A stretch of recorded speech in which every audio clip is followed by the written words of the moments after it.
సింహం ఎలుక కథ. అనగనగా ఒక అడవిలో ఒక సింహం ఉండేది. ఓ రోజు ఆ సింహం నిద్రపోతూ ఉండగా ఓ చిన్న ఎలుక తడుముకుంటూ దాని మీద పరిగెత్తింది. సింహం కోపంతో అరిచింది.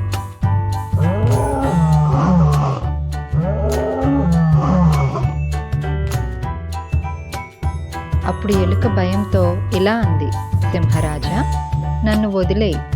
నా చిన్న శరీరంతో నీకు ఎలాగూ ఆకలి తీరదు. నన్ను వదిలేస్తే ఏ రోజైనా నీకు పనికొస్తాను.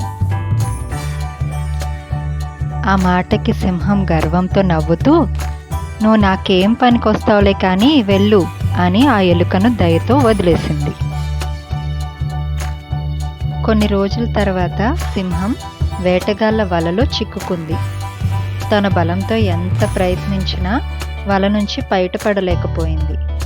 దాంతో గట్టిగా అరవసాగింది. సింహం అరుపులు విని వచ్చిన ఎలుక సింహం పరిస్థితిని చూసి వెంటనే తన పళ్ళతో ఆ వలను చిన్న చిన్నగా కొరకడం మొదలుపెట్టింది.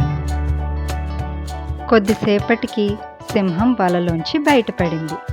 ఎలుక వైపు కృతజ్ఞతగా చూసి ఎలుకకి ధన్యవాదాలు చెప్పింది. కాబట్టి ఎప్పుడు ఎవరిని తక్కువ అంచనా వేయరాదు. ఎవరి అవసరం ఎప్పుడైనా పడవచ్చు. సమయం వచ్చినప్పుడు అందరి బలం తెలుస్తుంది. Thank you friends.